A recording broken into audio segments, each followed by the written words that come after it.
전뉴스 2부 시작합니다.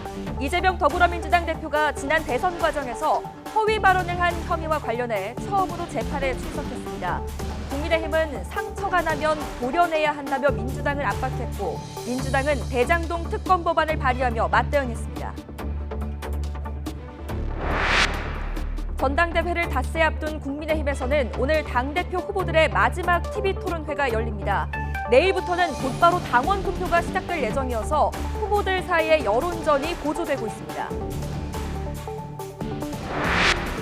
한미 군 당국이 오는 13일부터 23일까지 자유의 방패 연합연습을 실시합니다. 북한의 핵과 미사일 위협 고도화에 대비한 대규모 연합 야외 기동 훈련이 집중적으로 시행될 예정입니다. 오늘 오전 경남 진주시 서북 서쪽 16km 지점에서 규모 3.0의 지진이 발생했습니다. 올해 들어 한반도에서 규모 2 이상의 지진이 발생한 건 이번이 12번째입니다. 아침까지 이어지던 추위가 물러가고 서울 낮 기온이 영상 10도를 넘어서는 등 예년보다 온화한 날씨를 회복했습니다. 주말에도 맑고 온화한 날씨가 이어지면서 건조특보가 더욱 확대돼 산불 예방에 각별한 주의가 필요합니다. YTN 김영수입니다.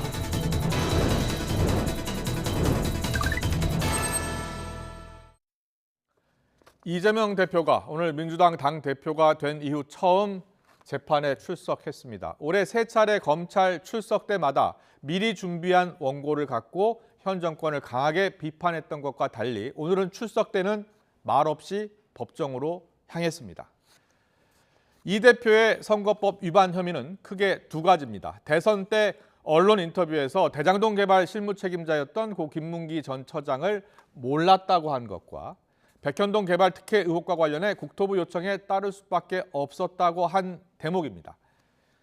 여야는 아침 회의에서 충돌했습니다. 주호영 원내대표는 재판 기록이나 증거를 안 봐도 허위 사실이고 상처를 도려내지 않으면 전체가 부패한다며 민주당의 결단을 촉구했고, 이재명 대표는 윤 대통령의 3.1절 기념사는 우리의 건국 이념을 부정한 것이며 정순신 사태도 검사 독재 정권의 오만한 특권 의식이 빚은 참사라고 맹비난했습니다. 오늘 발언 듣고 더 정치 풀어가겠습니다. 이번 3.1절 기념사를 듣고 현장에서 제가 귀를 의심했습니다. 대한민국 대통령의 입으로 우리의 건국 이념과 헌법 정신이 송두리째 부정당했습니다. 정순신 사태에 대해서 윤 대통령이 학교폭력 근절을 지시했습니다. 일면 맞는 말일 수도 있지만 번지수를 잘못 찾았습니다. 검사 독재 정권의 오만한 특권 의식이 빚은 참사입니다. 이재명 대표 첫 공판이 있는 걸로 알고 있습니다. 김문기 처장을 모른다. 국토부가 성남시를 협박해서 어쩔 수 없이 용도 변경을 했다. 저희들 재판 기록이나 증거를 안 들여다봐도 허위의 사실인 것은 알 수 있을 것 같습니다. 상처가 나면 그것을 도려내지 않으면 전체가 부패하거나 썩게 됩니다. 민주당이 건강한 제1당으로 돌아올 수 있기를 간절히 바랍니다. 오늘의 전국 현안 짚어보는 시간입니다. 이태규 국민의힘 의원, 이소영 더불어민주당 의원 나와 계십니다. 어서 오십시오. 안녕하세요. 안녕하세요. 안녕하십니까. 자, 법정에 출석한 이재명 대표, 일단은 출석 때 오전에는 묵묵부답이었습니다. 기자들의 질문에 답을 하지 않고 들어갔는데요. 이게 검찰 출석 때와 비교가 되더라고요. 검찰 출석 때와 달리 특별하게 입장을 밝히지 않은 이유는 어디에 있다고 보세요? 일단은 오늘은 재판정에 출석하는 것이기 때문에 네. 이제 재판정에서 공개된 법정에서 발언할 기회가 있지 않습니까? 예. 그렇기 때문에 굳이 그 외부에서의 발언이 필요하지 않았을 수 있다고 생각을 하고요. 그렇군요. 사실 이 이재명 대표에 대한 선거법 위반 재판 자체가 네네. 받지 말아야 될 재판을 지금 받고 있는 거라고 저는 생각을 합니다. 예. 공직선거법상 허위사실 유포를 처벌하는 것은요. 네. 선거 과정에서 한 어떤 발언으로 인해서 그게 선거에 영향을 미쳐서 이익을 받았을 때 그걸 처벌하는 취지가 기본적으로 아니겠습니까? 예. 10중 8구는 어떤 발언으로 인해서 당선된 당선인을 처벌하는 경우가 압도적으로 많은 것이고 그 선거에서 패배한 사람을 처벌하는 경우는 저는 보지를 못했습니다. 네. 그런데 지금 윤석열 후보, 이재명 후보 대선 과정에서 많은 말들을 했죠. 주장들을 했고요. 네. 또 윤석열 대통령 후보 당시에 장모의 어떤 그 1원 한 장 받지 않았다, 이런 그 명의 대여, 차명 투자 이런 것도 예. 하지 않았다 이렇게 얘기했지만 그 이후에 재판에서 그런 것들이 지금 밝혀지고 있는 것이고, 김건희 여사 2차 그런 그 표적 기간에 투자하지 않았다, 뭐 계좌가 쓰이지 않았다 얘기했지만 이번에 재판에서 그게 나오지 않았습니까? 예. 뭐 그런 것들 하나도 허위 사실로 당선인은 처벌하지 않으면서 선거에서 패배한 사람을 이렇게 기소를 한다라고 하는 것은 정말로 공소권 남용이고요. 네. 지금 뭐 받지 말아야 될 재판을 받고 있는 상황이다. 저는 그렇게 생각합니다. 알겠습니다. 이소영 의원 생각, 입장 들어봤고요. 자, 이태규 의원님 어떻게 보고 계세요? 뭐 기본적으로 이제 입장이 이제 궁색한 거죠. 네. 왜냐하면 이제 허위 사실 허위 발언을 한 건데 그때 본인의 이제 산하기관의 핵심 간부 예. 고 김문기 처장을 몰랐다는 것이 상식적으로 이해가 안 되는 거거든요. 특히 이제 이재명 대표가 이분하고 또 다른 분들하고 해서 네. 뉴질랜드 한 10일 외유를 나갔지 않습니까? 예. 거기서 같이 골프 치고 같이 잠자고 같이 식사하고 같이 사진 찍으면서 같이 어울렸던 정말 이재명 사단의 핵심 인물인데 네. 이 인물을 본인이 모른다고 지금 부정한 거잖아요. 예. 이거를 이제 그 재판정에 들어가기 전에 기자들한테 이 혐의 사실을 인정하냐 안 하냐 이렇게 질문했을 적에 네. 본인이 무슨 말을 할 수가 있겠습니까? 저는 그래서 예. 일부러 입장 표명을 안 하고 들어갈 수밖에 없는 예. 그런 사정이 불가피했다. 그렇게 보는 거죠. 네. 일단은 지금 이재명 대표가 받고 있는 혐의가 크게 두 가지잖아요. 김문기 처장을 모른다라는 거하고 백현동 개발 때 국토부의 압력이 있었다라는 내용이거든요. 이 두 가지 자체를 다 부인하고 있는 거잖아요. 어떻게 이야기하고 있는 겁니까? 먼저 그 고 김문기 처장 관련해서는 고인에 대해서 지금 알았다 몰랐다 이런 게 이제 논란이 되는 게 굉장히 유감스럽고 예. 유가족 분들께는 정말 이렇게 유감스러운 마음이 드는데 예. 어쨌든 이 사안을 놓고 보면은 이게 어떤 사람을 만난 적이 있습니까? 라고 물어보면 아마 답변이 달랐을 거예요. 네. 만난 적이 있을 수 있습니다. 충분히 이렇게 답변을 했겠죠. 만난 적이 있었느냐라고 물었다면 답변이 달라질 수 있다. 근데 그때 질문은 알고 지낸 사이냐 요거였거든요. 네. 그러면 만난 적이 있는가 하는 거랑 어떤 사람을 알고 지낸 관계라고 얘기하는 거랑은 전혀 다른 의미가 아니겠어요? 예. 그러니까 예를 들면은 이 성남도시공사의 어떤 간부였다고 해서 시장이 이 사람이 무엇을 하시는 분이고 예컨대 얼굴과 이름과 어떤 업무 이력과 이런 것들 다 알고 있을 수 있었느냐? 네. 저는 잘 모르겠습니다. 당사자가 아니겠지만. 예. 근데 제가 300명의 국회의원이 있는 국회라고 하는 직장을 다니는 사람인데요. 네네. 국민의힘 의원님 114명인가 그러시잖아요. 115명. 예. 115명. 절반도 제가 얼굴을 모릅니다.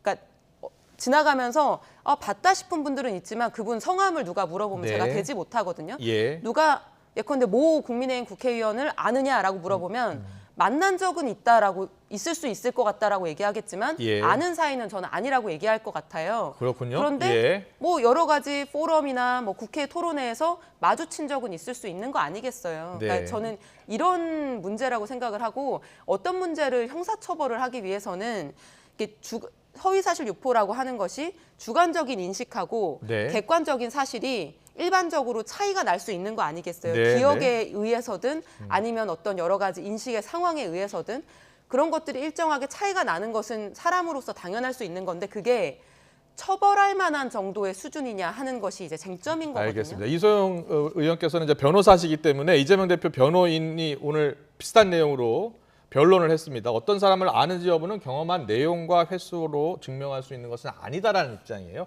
그런데 검찰은 아니다 또 분명히 알고 있었을 것이다라는 주장이고요. 예, 저는 억지 논리라고 보고요. 실질적으로 기관장이 네. 한 지방자치단의 책임자가 그 산하기관의 핵심 임원에 대해서 기억을 못한다. 그럼 저는 그분의 그 행정 능력에 대해서 관리 능력에 대해서 심각한 문제가 있다고 보는 거고요. 예. 생각을 해보십시오. 그때 대장동 개발이나 개발공사가 성남시 핵심 업무 중에 하나였고 네. 그 개발 문제 때문에 성남 도시개발공사의 핵심 임원하고 수차례 만나서 대화를 하고 보고도 받고 이랬을 텐데 네. 그리고 나서 또 해외 나가서 같이 골프도 치고 사진도 찍고 밥도 먹고 잠도 자고 이랬는데 이거는 이재명 대표가 허위 발언으로 처벌하냐 안 하냐를 떠나서 네. 그 발언에 대해서 진정성, 진위 여부가 중요하다고 봅니다. 공직자가 왜 알고도 모른 채를 했느냐, 왜 몰라야 된다고 이야기했을 만큼의 불가피한 사유는 도대체 무엇이냐. 이 국민들은 이것을 묻고 있는 거예요. 일단 처벌이 중요한 게 아니고요. 네. 왜 거짓말을 하느냐. 그럼 모를 수가 없는 관계인데 왜 모른다고 이야기하느냐. 이거를 지금 비판하고 있는 거죠. 알겠습니다. 근데 이번 허위사실 공표 혐의 선거법 재판은요. 만약에 벌금 100만 원 이상이 확정되면 이 대표의 이제 개인 정치 생명, 그러니까 만약에 1심에서 100만 원 이상이 확정되면 5년간 이제 공수성에 나갈 수 없는 거죠. 근데 또 하나가 또 있습니다. 민주당이 보전받은 대선 비용 434억 원도 반환을 해야 한다면서요. 맞습니까? 그렇습니다. 예. 그럼 실제로 민주당 입장에서는 대선 자금을 토해낼 수도 있는 상황이네요. 그렇습니다. 예. 이게 큰 부담이겠는데요, 민주당 입장에서. 지금 민주당이 그 재정을 얼마나 보유했는지 이제 제가 알 수 없지만 네, 네. 과거 2016년에 민주당이 80% 대출을 받아가지고 네. 현재 당사를 193억 원에 샀습니다. 예, 예. 예, 그런데 이제 현재 이것이 시가가 317억 원 정도 된다고 그래요. 네. 그러니까 100억 원 이상의 이제 시세 차익을 보고 있는데 만약에 이것을 물어내야 된다. 네. 이런 입장이면 제가 볼 때는 그 보유한 현금이 434억이 없다면 예. 뭐 당사를 팔아야 되는 그런 상황이 올 수 있지 않겠습니까? 네. 자, 지금 민주당 이재명 대표는 물론 이 고 김문기 처장을 모른다라는 주장이고요. 또 백현동 개발 특혜국 관련해서는 국토부가 사실상 그 요청을 한 것이다. 이렇게 지금 주장하고 있는 거죠. 그 백현동 개발 백현동 관련해서는 개발권은요, 예. 국토부하고의 관계에서 계속 압박을 받았다는 주장이고요. 예, 예. 근데 이제 검찰의 주장은 공문을 제시하면서 여기 봐라 무슨 공문에 여기에 압박이 있느냐, 예. 여기 무슨 직무유기로 하겠다라고 하는 내용이 있느냐라고 네, 하는 네. 주장이거든요. 근데 지자체하고 중앙부처 사이의 어떤 현안을 얘기하고 의논하면서 네. 모든 의사소통을 공문으로 하나요?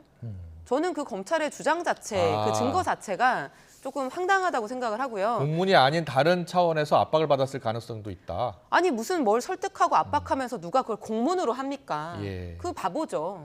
당연히 그거는 구두의 커뮤니케이션이나 그 과정에서의 맥락이 있는 것이고요. 네. 그 요 뭐 100만 원 이상 뭐 무슨 선거 자금 반환 이런 얘기는 예. 저는 사실 전혀 걱정하지 않습니다. 네. 우리나라 사법부가 아무리 뭐 여러 가지 논란 있는 사건들도 있었지만 네. 그 정도 엉망인 상황은 아니라고 생각을 하고요. 네. 아니 어떻게 무슨 이만한 일로 무슨 패자에게 승자도 아니고 패자에게 그런 100만 원 이상의 그런 앞으로의 정치 생명을 끊어놓는 판결을 사법부가 어떻게 할 수 있으며 저는 그게 국민 감정에도 전혀 맞지 않고 법적으로도 타당하지 않다고 생각을 하고요. 네. 아니 생각을 해보십시오. 그 김문기 처장 관련해서는 이게 무슨 동기가 있습니까? 그렇게 말을 할.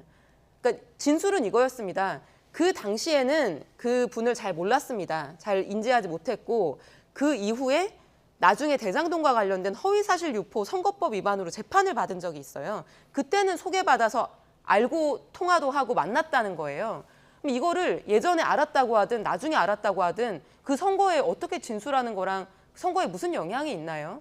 그리고 그 선거에 무슨 대단한 영향이 있었다라고 하면 당선이 제가- 됐어야겠죠. 제가 알겠습니다. 네, 말씀드릴게요. 반론 한번 제가 제기해 보시죠. 거듭 말씀드리지만 저는 이것이 이재명 대표가 유죄냐 무죄냐 또 이것이 100만 원 이상의 어떤 그 벌금이 나오냐 아니면 그 밑으로 나오냐 예. 이게 중요한 것이 아닙니다. 네. 왜 거짓말을 하느냐 이 거짓말이 죄가 될 수도 있고 안 될 수도 있습니다. 예. 그럼에도 불구하고 사실관계를 국민들에게 속인 거 이거 자체가 가장 큰 문제라는 거예요. 그래서 이것이 유죄 판결을 받아서 지금 그때 지금 당선 자체가 아니면 당선 그 법정 보조금 다 물어낼 정도의 네. 그런 형량이 중요한 게 아니고 왜 다 아는 누구나 다 알 수 있는 그런 사실을 거짓말을 하냐. 이걸 네. 제가 물어보는 알겠습니다. 거예요. 법원 한마디만 재판은요 이제 딱 말씀드리면, 시작이 된 겁니다. 네. 이제 시작이 됐고 3월 17일, 거짓말인가 31일 재판에 아닌가는 출석하게 돼 있습니다. 네, 거짓말인가 아닌가는 이태규 의원님은 아실 수 없는 부분이고요.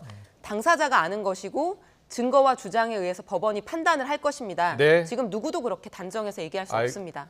맞습니다. 지금 누구도 단정할 수 없는 거죠. 법원이 지금 재판을 이제 시작을 했습니다. 알겠습니다. 민주당 지도부 오늘이요 50억 클럽 특검법 발의를 공식화했습니다. 여야 목소리 듣고서 대담 이어가겠습니다. 어제 검찰은 김건희 여사가 운영하던 코바나 컨텐츠에 대한 대기업들의 협찬 의혹을 모두 무혐의 처분했습니다. 제대로 된 수사도 없이 서면 조사로 면죄부를 내어준 것입니다. 이제 김건희 여사 특검을 검찰 수사 뒤로 미루자는 주장은 더는 설득력이 없습니다. 민주당은 50억 클럽 특검법 발의에 이어 김건희 여사 특검법도 절차에 따라 조속히 추진하겠습니다. 무기명 투표로 진행된 이재명 대표의 체포 동의안 투표에 대해서 민주당 의원들이 부결 인증을 하는 웃지 못할 일들이 벌어지고 있습니다. 이재명 대표의 사법 리스크 해소가 전국의 안정과 민생 그리고 여야 협치의 첫 걸음입니다. 특권과 반칙의 방탄과 개딸 뒤에 숨지 말고 당당히 검찰 앞에서 따지시기 바랍니다. 네, 그동안 민주당은 대장동 관련해서 특검 그리고 김건희 여사 특검, 이 쌍특검 반드시 추진하겠다라고 했었고요. 오늘 50억 클럽 특검법을 발의를 했습니다. 이게 이제 정의당이 50억 클럽 특검법부터 먼저 하자라고 했었고 여기에 대해서 민주당이 대장동 전체를 할지 여부를 고민하다가 결국 정의당과 보조를 맞추기로 한 겁니까? 지금 현재로서는 국민적인 공분이 가장 큰 예. 이 대장동 50억 클럽에 대한 수사가 전혀 이루어지지 않고 있기 때문에 그 부분에 대한 특검을 먼저 일단 시작하자라고 하는 것이고요. 예. 그 외에 김건희 여사에 대한 특검도 당연히 필요하다라고 생각을 하고 예. 이 부분은 정의당이나 다른 소수 정당들하고 계속 논의 중인 걸로 알고 있습니다. 네, 지금 국민의힘에서는 특검보다도 먼저 수사가 먼저다 이런 주장이잖아요. 저는 일단 검찰이 대장동 수사를 철저하게 한다면 네. 자연스럽게 저는 50억 클럽에 대해서도 저는 그 연결고리가 발견된다면 당연히 수사를 해야 된다고 봅니다. 네. 예, 그렇게 보기 때문에 지금 대장동 수사가 한창 진행 중이고 또 곧 기소가 예정돼 있는데 네. 여기에 대해서 특검법을 별도로 발동한다는 것이 저는 검찰의 수사 방해 행위가 아닌가 이렇게 생각이 들고요. 네. 또 마찬가지로 뭐 도이치모터스 그 주가 조작도 마찬가지입니다. 이건 지난번에도 제가 말씀을 드렸지만 예. 문재인 정부 검찰에서 네. 2년 동안 탈탈 털었어요. 그런데 이제 그때 윤석열 대통령이 당시에 검찰총장이 그래서 수사가 제대로 됐겠느냐 이런 이제 또 반론을 피는데 그 당시에 추미애 법무부 장관이 수사지휘권을 발동해서 검찰총장의 수사 관여를 일체 금지시켰습니다. 예. 그때 완전 그냥 손발이 다 묶인 그냥 허수아비 검찰총장이었는데 그때 검찰이 수사를 제대로 안 했다는 것입니까? 그때 수사를 해가지고 지금 관련자들이 지금 재판에 회부돼서 재판을 받고 있거든요. 알겠습니다. 그런데 이 부분에서 자꾸 특검을 이야기하는 것은 결국은 이재명 대표의 그 어떤 그 범죄 비리를 물타기 위한 정치 공세에 불과하다 이렇게 볼 수밖에 없는 거죠. 예, 제가- 여야 입장이 워낙 갈리고 있는 네. 상황인데요. 제가 이 예. 말씀 자꾸 드리게 되는데 문재인 정부 시절에 김건희 여사 사건 탈탈 털었다고 자꾸 국민의힘 의원님들 그렇게 말씀하시는데 아니 뭐 당사자를 한번 소환 조사도 1회도 하지 않은 수사가 무슨 탈탈 털었다고 얘기하십니까? 예. 그리고 검찰총장이 대놓고 공문으로 수사 지휘는 못했을 겁니다. 당연히. 그런데 검찰의 지금 고위직 검사들 다 윤석열 대통령하고 수십 년간 그 2,000명도 안 되는 검찰 조직에서 동고동락한 사람들 아닙니까? 그 사람들이 아무리 뭐 탈탈 털었네 이렇게 말로는 하면서도 한 번도 소환 조사 안 하고 제대로 압수수색 한 번 한 적이 없는데 무슨 수사를 제대로 했다는 것인지 저는 의아스럽고요. 사법기관에게 제일 중요한 것은 그 사법기관이 내린 결론을 국민들이 용납하고 그것을 승복하는 것이 핵심이기 때문에 신뢰가 가장 중요한데요. 네. 지금 윤석열 정부 검찰의 수사나 결론을 국민들이 공정하다고 믿을 수 없다라는 게 문제인 것입니다. 공정하지 않아 보이는 이유는 두 가지인 것이죠. 첫 번째는 잠깐만요. 네. 이소영 의원님, 저희가 이제 시간을 좀 배분을 해야 되는데 네. 이소영 의원님 발언 시간이 좀 길어지고 있으니까 좀 짧게 줄여주세요. 네. 그래서 지금 검찰이 어떤 결론을 낸다고 하더라도 예. 김건희 여사에 대해서 공정하게 수사했다라고 누구도 생각할 수 없기 때문에 예. 바로 특검이 필요한 이유가 그것입니다. 네, 알겠습니다. 여야 입장을 잘 들어봤고요. 민주당 내에 개파간 갈등 이야기 좀 해보겠습니다. 이 대표 강성 지지층, 이른바 개딸, 줄임말이고요. 풀네임은 개혁의 딸입니다. 개딸들이 여의도에서 수박 깨기 행사를 한다고 하는데요. 이 수박이 겉과 속이 다르다. 그래서 이번에 이재명 대표 체포동의안 처리 때 찬성표를 던졌거나 아니면 무효표, 기권표를 행사한 의원들을 지금 찾고 있다, 수색하고 있다. 이런 이야기들이 나와요. 그래서 모든 의원들한테 문자를 보냈다고 하는데 이소영 의원도 문자 받으셨습니까? 네, 저도 많이 받았습니다. 네, 많이 받았다고요? 네, 많이 받았습니다. 수백 통 왔습니다. 아, 그렇습니까? 그럼 답변을 어떻게 보내셨습니까? 뭐 답변을 하기도 하고 너무 많으니까 뭐 못하기도 하고 그러는데요. 네. 일단은 기본적으로 이게 무기명 비밀 투표이지 않습니까? 예, 예. 그래서 이제 헌법 기관들이 본인의 양심에 따라 그렇죠. 소신에 따라 예. 투표하는 것이기 때문에 예.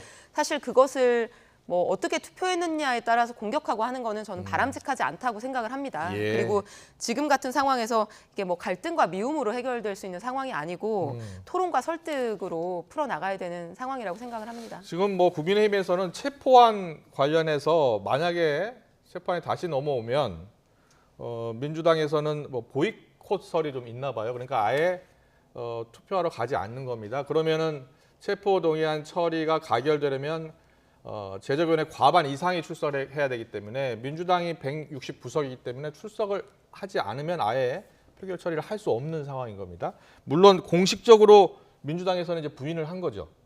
부인을 하기도 했고 네. 그게 국회법 문안하고 조금 맞지 않는 주장인 측면이 그렇군요. 있습니다. 예, 왜냐하면 이게 체포동의안이 72시간 내에 표결되지 아니하는 경우에는 그 이후에 최초로 개의하는 본회의에 상정해서 표결한다 이렇게 되어 있는데 네, 네. 제적의원 과반수 이상이 출석하지 않으면 투표가 불성립되고 회의가 불성립되기 때문에 예. 그게 그렇게 해서 한 번에 무산되는 것이 아니라 다음 본회의 때 다시 투표를 해야 된다라고 하는 해석이 지금 나오고 있는 것 같습니다. 그렇군요. 자, 지금 뭐 민주당 같은 경우에는 민주당 지도부가 특히 이제 지난번 체포 동의안 처리 과정에서 찬성표가 반대표보다 더 많이 나오고 또 무효표도 나오고 기권표도 많이 나오고 그래서 예상보다는 많이 나와서 좀 충격을 받은 것 같더라고요. 국민의힘에서는 지금 어떻게 보고 있고 만약에 체포 동의안이 다시 넘어온다면 어떤 결과를 예상하십니까? 지금 사실 그때 체포동의안 부결은 네. 사실상 이제 가결인 부결이죠. 그만큼 이재명 대표의 범죄에 대해서 민주당 내부에서도 굉장한 정치적 부담감을 갖고 있다. 그리고 이재명 체제가 계속 간다면 총선이 굉장히 어려울 수 있다. 이런 의원들의 우려가 예. 그대로 나타난 거라고 저는 봅니다. 그렇기 때문에 이재명 체제를 가지고 총선까지 갈 것이냐 말 것이냐 네. 이 부분이 이후에 저는 이제 민주당의 어떤 향배에 중요한 영향을 미칠 거라고 보는데 네. 지난번에 그런 어떤 그 가결 위험성 때문에 네. 만약에 어떤 그 부결을 위한 어떤 편법이나 꼼수를 쓴다면 네. 그거 자체가 제가 볼 때는 이재명 대표의 범죄를 스스로 민주당이 인정하는 거기 때문에 국민 여론은 거기서 더 멀어질 거라고 생각이 들거든요. 예. 오늘 갤럽 조사를 보면은요, 민주당이 처음으로 30%가 무너졌습니다. 예. 그래서 29%로 떨어졌는데 서울 같은 경우는 민주당의 지지율이 21%입니다. 이렇게 해가지고 선거를 치를 수 있겠습니까? 그렇기 때문에 아마 시간이 갈수록 이재명의 범죄 부분하고 민주당하고는 분리해야 된다. 이런 여론이 점점 더 힘을 얻을 수밖에 없지 않겠는가. 그리고 그것이 민주당의 현재의 어려움을 난관을 극복해 나가는 저는 유일한 해법이다. 이렇게 예, 보고 알겠습니다. 있습니다. 네. 국민의힘 이태규 의원의 생각이셨고요. 민주당 의원들 지금 임시회 시작과 함께 국외 출장이 지금 논란이 되고 있습니다. 약 한 20여 명이 일단 베트남 출장을 간 것으로 전해지고 있고요. 비용은 의원 각자가 부담을 했다라는 게 민주당의 발표 내용입니다. 지금 이제 여러 의원들이 해외 출장을 갔나 봐요. 근데 뭐 지금 한 곳이 아닌가 봐요. 일단 지금 기사에 나온 거는 베트남 한 곳만 나온 겁니까? 일단 출장을 간 게 주로 지금 많이 논의가 되고 다른 있는 걸로 해외도 보이고요. 간 곳이 있다고 들었는데. 근데 다른 곳은 이제 아마 의원 외교 형식으로 예. 국회에서 공식적인 출장을 간 것으로 이해하고 있고요. 예. 이제 지금 논란이 되고 있는 베트남 건 같은 경우에는 제가 확인하기로도 예. 의원들이 비용을 전부 각출을 했고 또 일정이 2박 3일로 알려져 있고요. 예. 그 여기에 대해서 저는 너무 색안경을 끼고 볼 필요는 없다고 생각을 합니다. 왜냐하면 예. 3월 임시국회 열렸는데 양당 원내대표 합의가 아직 이루어지지 않아서 상임위와 본회의 일정이 확정되지 않은 상황이고요. 그런 상황에서 주말을 끼고 2박 3일로 이제 워크샵 겸 출장을 간 것이라고 제가 알고 있고, 그러니까 이런 거지 않습니까? 그러니까 무조건 뭐 해외에 나간다고 다 잘못인 것은 아니고, 저희가 예전에 저도 직장 생활을 할 때 이렇게 어떤 중요한 워크샵 모든 구성원이 참여해야 되는 경우에는 일부러 좀 멀리 가기도 하고 그러잖아요. 왜냐하면 가까이 가면 늦게 오는 사람, 일찍 가는 사람, 이제 그래서 잘 토론이나 이런 논의가 잘 되지 않기 때문에, 그래서 저는 뭐 결정의 배경은 모르겠습니다만 이제 짧은 일정이고 또 비용도 각자 이제 지출을 한 것이기 박홍근 때문에 원내대표가 승인을 한 거죠? 뭐 그렇게 발언을 하신 걸로 저도 기사에서 봤습니다. 네. 그 일정이 짧기 때문에 아마 우려가 없다고 생각한 게 아닌가 싶습니다. 이태규 의원님, 민주당뿐만 아니라 과거에 보면 이제 국민의힘 쪽에서도 가끔 이제 해외 출장이 논란이 된 적이 있습니다.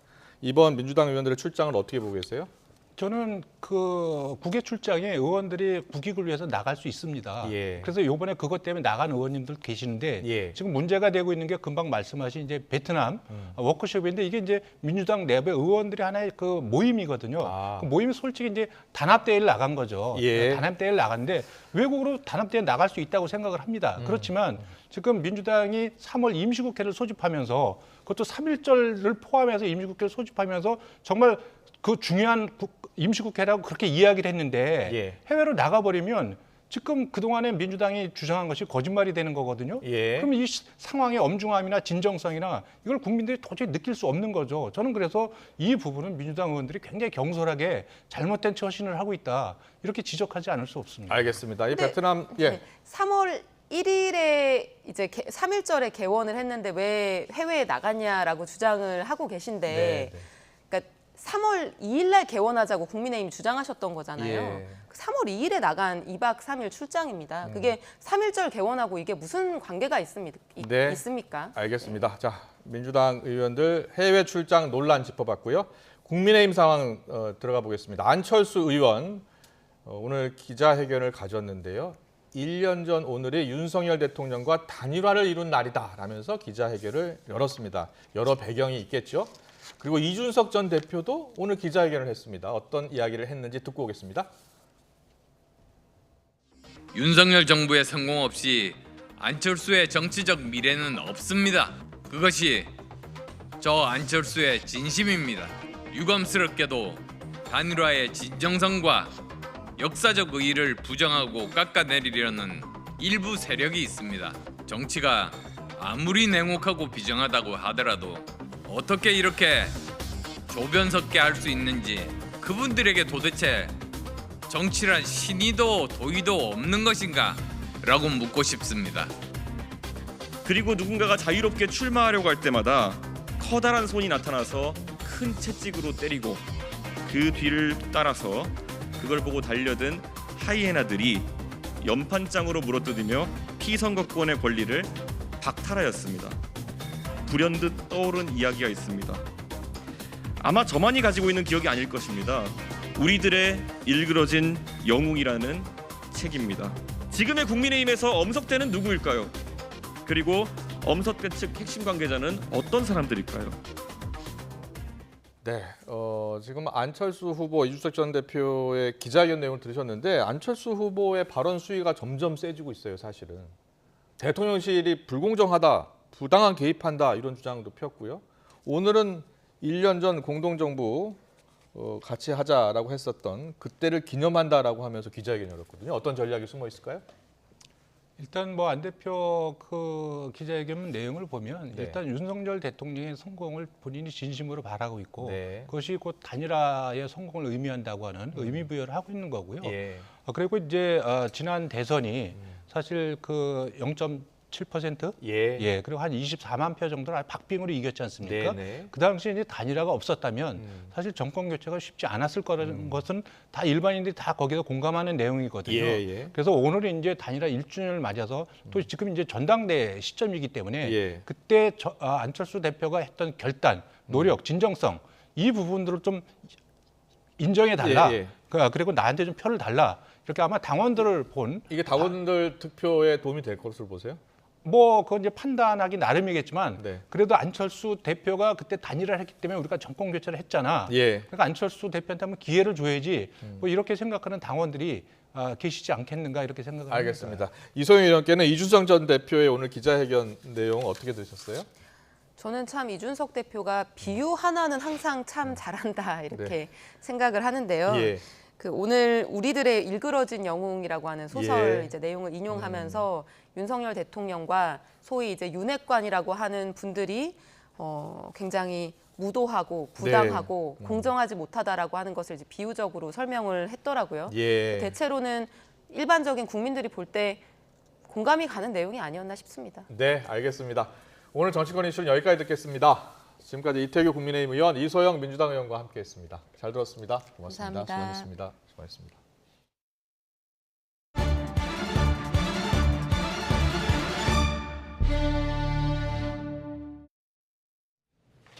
네, 지진 소식으로 더 뉴스 이어갑니다. 오늘 오전 11시 27분쯤 경남 진주시에서 규모 3의 지진이 발생했습니다.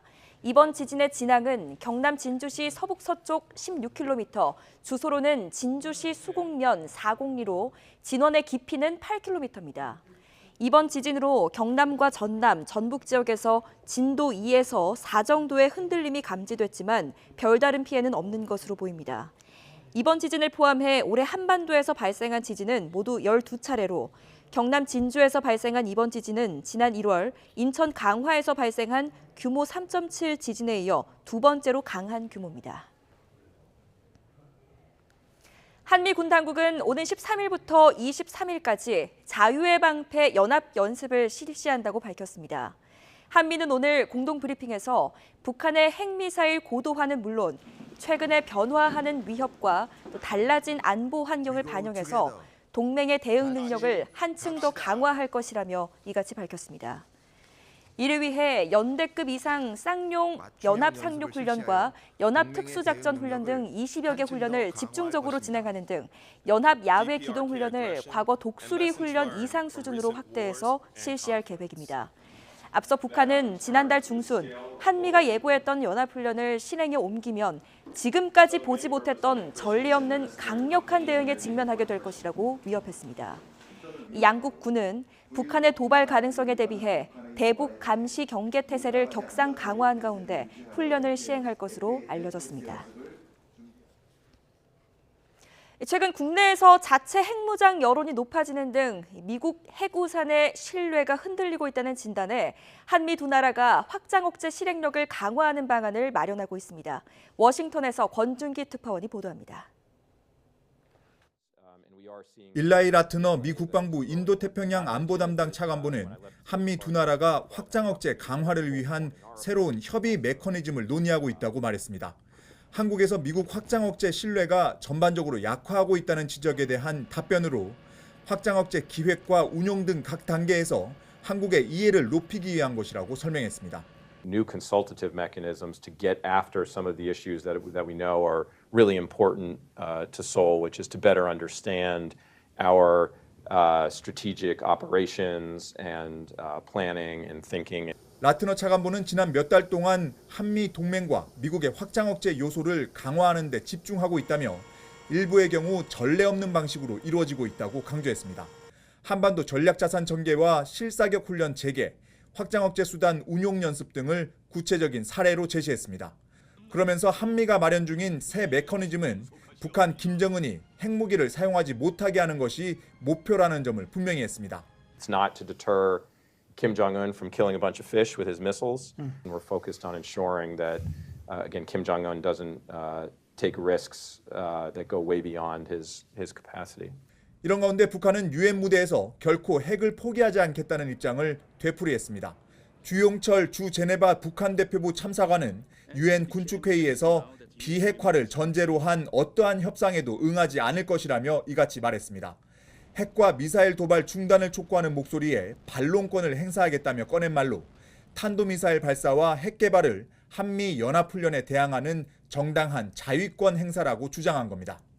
여기에 우리 대표부는 유엔 안보리 대북 결의가 만장일치 합의였다는 점을 강조하며 불법적 군사활동을 남 탓으로 돌리는 건 무책임한 구실이라고 북한을 비판했습니다. 워싱턴에서 YTN 권중기입니다. 코로나19 상황이 안정되면서 정부가 4월 말에서 5월 초에 아직까지 남아있는 방역 규제를 해제할 수도 있다고 이렇게 시사했습니다. 7일 격리 의무와 대중교통에서의 마스크 착용 의무가 현재까지 남아있는 규제죠. 이걸 완전히 폐지될 수 있을 것으로 보입니다. 취재기자 연결해서 들어보겠습니다. 장하영 기자. 네, 4월 2부입니다. 네, 4월 말에서 5월 초, 그즈음에는 완전히 일상으로 돌아갈 수 있을까요? 네, 정부가 지난주 하루 평균 코로나19 확진자 수가 10,000명대를 기록했고 9주 연속으로 줄어드는 추세라면서 아직 남아있는 방역 규제를 언제, 어느 수준으로 해제할지 논의를 시작했다고 말했습니다. 이 구체적인 시점도 나왔는데요. 오는 4월 말에서 5월 초 사이에 위기평가 회의를 소집해 2020년 2월부터 3년 넘게 유지하고 있는 위기 단계 심각을 경계로 하향 조정할지 논의하겠다고 했습니다. 오늘 중앙방역대책본부 브리핑 내용 들어보겠습니다. 방역 조치 조정 그리고 그 위기 단계의 조정에 대해서는 4월 말 또는 5월 초 정도로 WHO에서 그 코로나 긴급위원회가 예정이 되어 있습니다. 그래서 이 긴급위원회가 있은 이후에 저희가 위기평가 회의를 이제 거치도록 되어 있습니다. 방역당국은 그간의 비상사태에서 벗어나 온전한 일상 회복을 위한 전환을 차근차근 추진해 나가겠다고 밝혔습니다. 세부적인 일상 회복 로드맵은 이달 말에 발표하겠다고도 했습니다. 현재 코로나19 법정 감염병 등급은 2급입니다. 지난해 4월 25일에 1급에서 2급으로 단계를 조정했는데요. 이걸 다시 4급으로 하향 조정하는 방안을 논의합니다. 이렇게 되면 코로나에 걸렸을 때 7일 동안 격리하는 의무도 사라집니다. 또 지난 1월 말부터 실내 마스크 착용 의무를 해제하면서 교통수단이나 병원, 약국과 같은 곳에서는 의무 착용을 남겨뒀었는데요. 4월 말에서 5월 초쯤에는 마스크 착용 전면 해제도 가능할 걸로 보입니다. 네, 한국과 중국을 잇는 항공편들도 대폭 늘어난다고요? 네, 국토교통부가 코로나 이전 수준으로 한중 노선 운항을 확대하기로 중국 정부와 합의했다고 밝혔습니다. 한중 양국 항공사가 각각 주 608차례 운항할 수 있게 됐습니다. 코로나19 이전에 한중 노선은 일주일 1,100여 차례 운항했었는데요. 최근 중국의 운항 제한으로 일주일 62차례까지 쪼그라들었다가 이달 말까지 일주일 200차례 이상으로 늘리고 이를 계속 확대할 계획입니다. 오늘 코로나19 신규 환자는 일주일 전보다 300여 명 많은 1,408명입니다. 위중증 환자는 12일 연속 100명대고 어제 하루 사망자는 11명입니다. 정부는 병상 가동률이 지금 현재 11.5%로 여력이 충분해서 현재 3,900여 개 병상을 1,000여 개로 조정하겠다고 밝혔습니다. 지금까지 사회 2부에서 YTN 장하영입니다. 지난해 4분기 글로벌 반도체 업계의 디램 매출이 전분기보다 30% 이상 감소했지만 삼성전자의 점유율은 오른 것으로 나타났습니다. 타이완의 시장 조사 업체 트렌드포스 자료를 보면 지난해 4분기 세계 디램 매출은 전분기보다 32.5% 감소한 122억 8천만 달러로 집계됐습니다. 이 같은 감소폭은 글로벌 금융위기가 닥친 2008년 4분기 기준으로 수요 위축으로 인한 평균 판매 단가 하락이 주된 원인입니다. 업계 1위인 삼성전자의 4분기 매출도 55억 4천만 달러로 25% 감소했지만 시장 점유율은 40.7%에서 45.1%로 상승했습니다. 미국 정부가 반도체 보조금 지급 기준으로 초과이익을 자신들과 공유할 것과 또 중국에 대한 투자 제한 등을 제시하면서 국내 기업들 고민 깊어지고 있습니다. 무리한 요구지만 미국 중심으로 현재 반도체 공급망이 돌아가고 있기 때문에 참여를 거부할 수도 없는 실정이기 때문인데요. 아직 협의가 진행 중인 가드레일 세부 내용에서 유리한 결과를 얻기 위해서 우리 정부와 기업들은 총력을 기울이고 있습니다. 보도에 박홍구 기자입니다.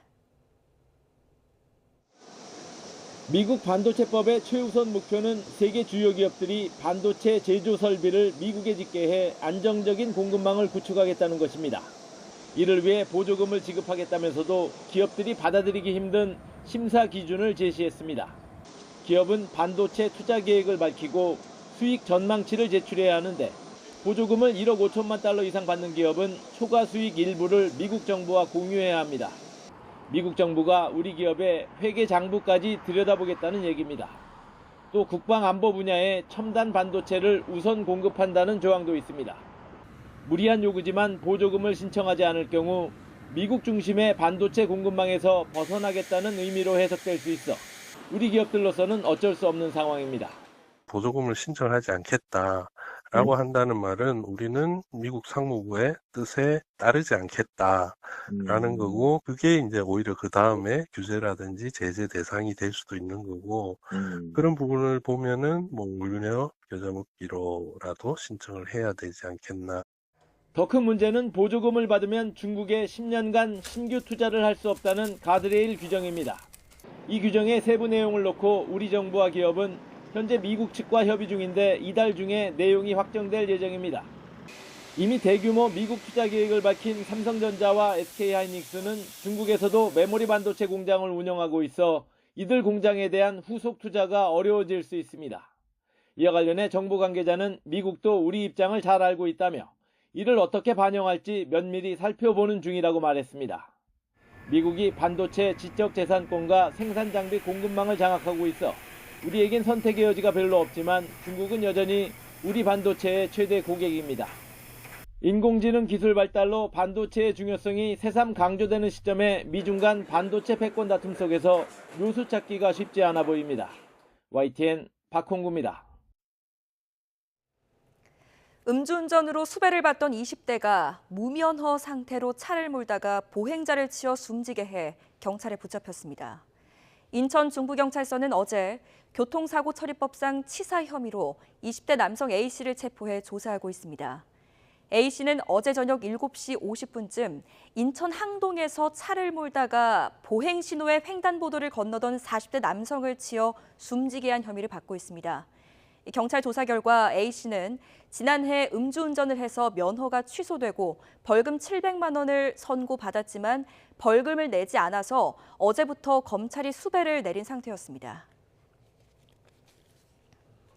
16년 전 어린이를 강제추행한 혐의가 추가로 드러나서 재판에 넘겨진 김근식에게 검찰이 징역 10년을 구형했습니다. 검찰은 오늘 수원지방법원 안양지원에서 열린 결심 공판에서 김근식에게 징역 10년과 성충동약물 치료를 선고해달라고 재판부에 요청했습니다. 검찰은 성적 욕구 충족을 위해 반인륜적 범죄를 저지른 김근식에게 엄중한 처벌과 사회격리가 필요하다고 구형 이유를 밝혔습니다.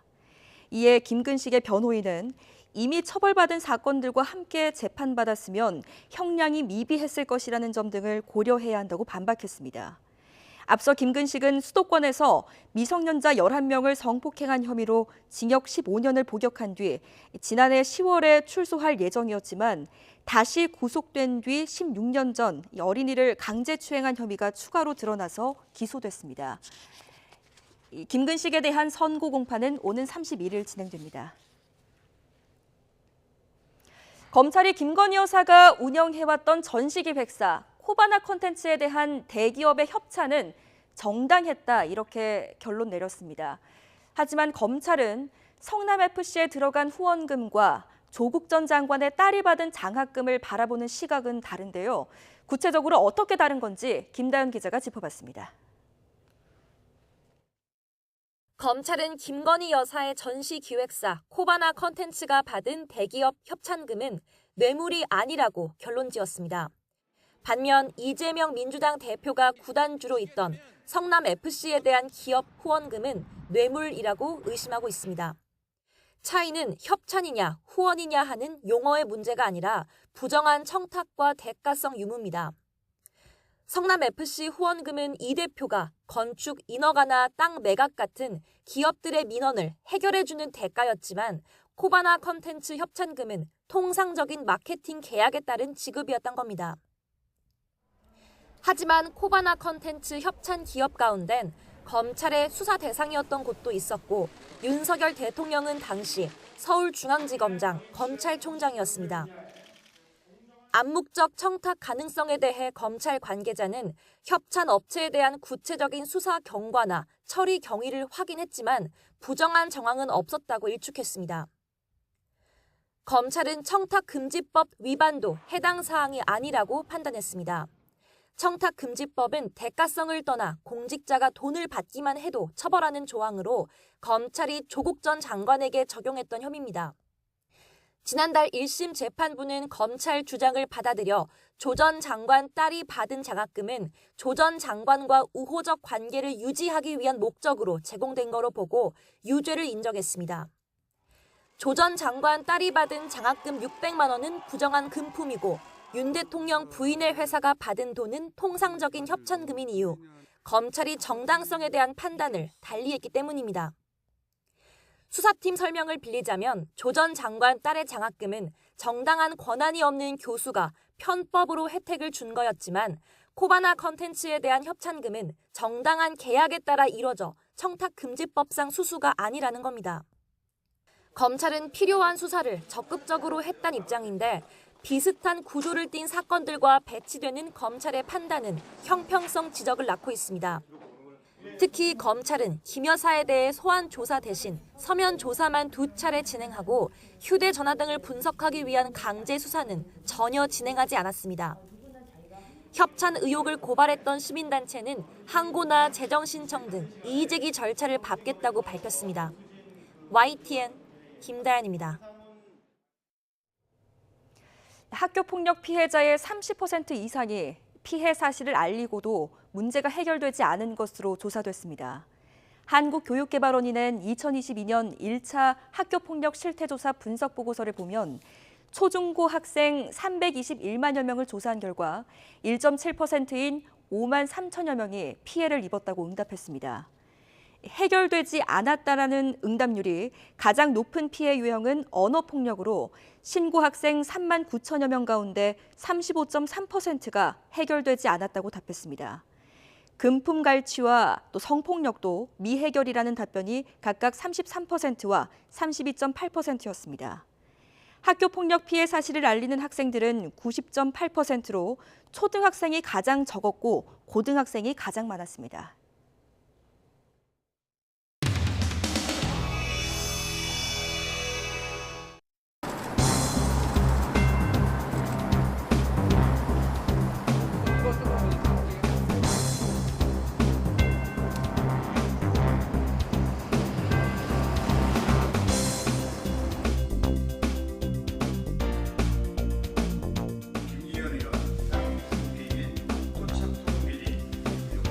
김기현 의원이 소송도 서로 의뢰인대 변호사의 관계로 이렇게 관계가 얽혀 있고 김종곤 씨가 땅을 매매한 게 1월 31일? 1월 31일. 그리고 이제 등기를 이전하는 게 2월 10일.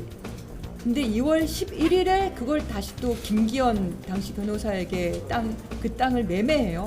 그러니까 산지 열흘 만에 넘기는 거죠. 열하루 만에. 안녕하세요. 반갑습니다. 출마선언 학생 이후에 연락을 해보시거나 누구하고요? 김정문 씨. 출마선언한 지 오래돼서 잘 기억이 안 나네요. 연락을 하신 적이 없다는? 가끔씩 만나긴 하는 사이인데 언제 만난지까지 제가 잘 기억이 안 나요.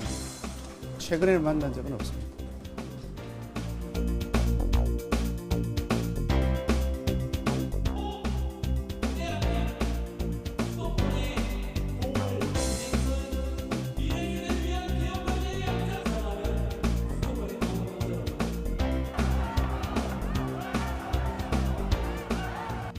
김기현 후보의 해명과는 다른 증언과 사실관계가 지금 속속 보도되고 있습니다. 도시개발을 이유로 이권을 챙겼던 이재명 대표의 대장동 사건과 한박이라는 의혹이 계속해서 쏟아집니다.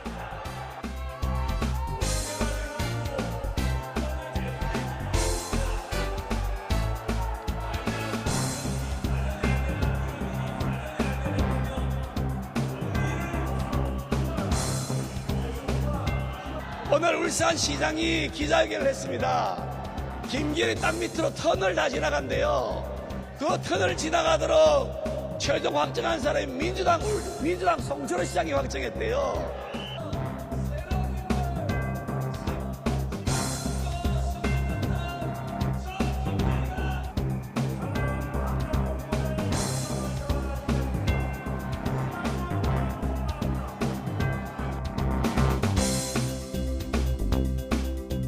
고생 많습니다. 고생 많습니다. 김기현 후보가 경찰청에 스스로 수사를 좀 의뢰를 했던데 그거에 대해서 어떻게 보세요? 본인 수사를 해서 본인의 무결성을 밝혀달라 이런 것 같아요. 그런데 지금 그것은 시간 끌기입니다. 그러니까 저를 고소해야죠. 그럼 바로 이제 수사가 들어가는데 어떻게 보면 간접적인 이런 발신을 하고 있는 거예요. 김기현 후보께서 대표가 되신다면 혹시 같이 협력해서 그런 역할을 하실 생각은 없으실까요? 아니 당연하죠. 우리 당 대표가 되고 리더십이 세워지면 결국은 대한민국을 지키기 위해서 여당이 함께 할 수 있도록 모든 것을 다 같이 해야죠.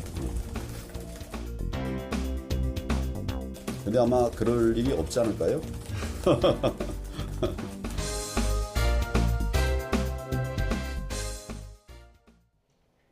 낮 동안 기온이 크게 오르면서 포근한 봄 날씨가 찾아왔습니다. 현재 서울 기온은 9.8도까지 올라 야외 활동하기 참 좋은데요. 주말인 내일은 서울 아침 기온이 영상 3도로 오늘보다 5도가량 높아 추위가 덜하겠고요. 한낮에는 따스한 봄 햇살이 내리쬐면서 기온이 14도까지 크게 오르겠습니다.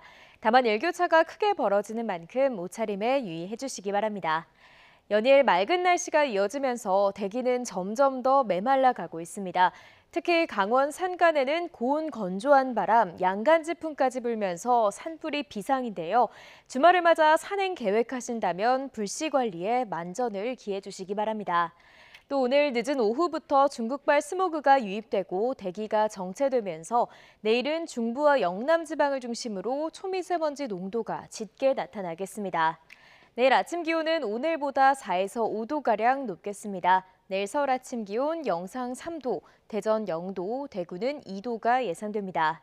낮 동안에는 예년 기온을 3에서 6도가량 웃돌겠습니다. 내일 낮 기온 서울 14도, 대전 16도, 광주와 대구는 17도가 예상됩니다.